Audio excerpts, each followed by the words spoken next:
L'exercice 6 de la série 2. Alors, la deuxième question, on nous donne E égale R3 de x, c'est-à-dire l'ensemble des polynômes à coefficient réel de degré inférieur ou égal à 3. On sait que c'est un espace vectoriel de dimension 4. Il a comme base canonique les vecteurs 1, x, x carré et x3. On nous donne le sous-espace vectoriel des polynômes dans R3 de x. F égale l'ensemble des polynômes de R3 de x. Dans la dérivée première au point 1 vaut 0. Donc P' de 1 égale 0. Et puis j'ai le sous-espace vectoriel engendré par le vecteur, le polynôme 1 plus x carré. Alors on nous demande, comme à la première question, de voir si la somme f plus g est directe. Et si c'est le cas, de voir si f et g sont supplémentaires dans R3 de x. Alors on a toujours 0 de E qui est contenu dans f inter g, puisque f et g sont des sous-espaces vectoriels.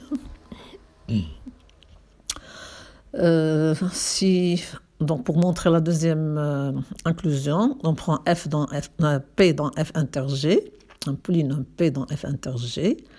Alors, il est dans F, donc P' de 1 égale 0. Et il est dans G, donc il s'écrit en fonction du polynôme 1 plus x carré. Donc, il s'écrit alpha fois 1 plus x carré.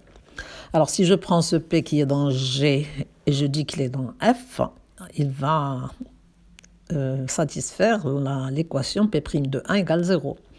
Or, P' du polynôme alpha 1 plus x carré, ça fait 2 alpha x. Donc, appliquer à 1, ça fait 2 alpha. Donc, P' de 1 égale 2 alpha égale 0. Ça entraîne que alpha égale 0. Et par conséquent, le polynôme P, qui est alpha 1 plus x carré avec alpha égale 0, ça fait 0. Donc, f inter g est réduit au singleton 0, le polynôme nul. Donc, la somme f plus g est directe. Alors maintenant, on va voir si f et g sont supplémentaires dans E. Pour cela, on est plus ou moins obligé de déterminer une base de f, si on ne veut pas le faire d'une manière très compliquée. Donc on prend P, un polynôme dans R3 de x. Alors tout polynôme de R3 de x s'écrit A0 plus A1x plus A2x carré plus A3x3. Avec les AI des coefficients réels. Alors, P appartient à F, ça équivaut à P' de 1 égale 0. Alors, P', on le calcule, ça fait A1 plus 2A2 plus 2A2x plus 3A3x carré. Alors, P' de 1 égale 0, ça équivaut à A1 plus 2A2 plus 3A3 égale 0. Là encore, j'ai une équation avec 3 inconnus, donc j'exprime une inconnue en fonction des autres. Moi, j'ai choisi A1 égale moins 2A2 moins 3A3. Je remets donc ça dans P, ça veut dire que P s'écrit A0 plus moins 2A2 moins 3A3x plus A2x carré plus A3x3. Alors, il est normal de mettre tout ce qui est en A0 ensemble, un A2 ensemble et un A3 ensemble, ça nous donne A0 plus A2 facteur de moins 2x plus x carré plus A3 facteur de moins 3x plus x au cube. Alors, si j'appelle le polynôme 1, je l'appelle P0, le polynôme moins 2x plus x carré, je l'appelle P1, et le polynôme moins 3x plus x3, je l'appelle P2.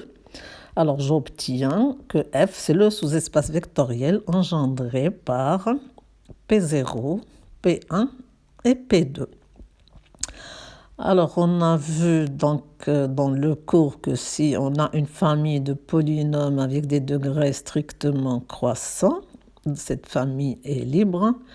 Et là, c'est ce qu'on voit. Donc, j'ai P0 qui est 1, il est de degré 0. P1, c'est moins 2x plus x carré, il est de degré 2.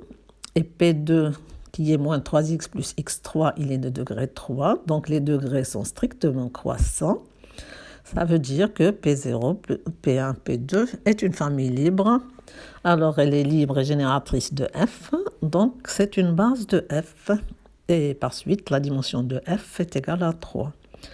Alors, G, il est engendré par un seul vecteur non nul, donc il est de dimension 1.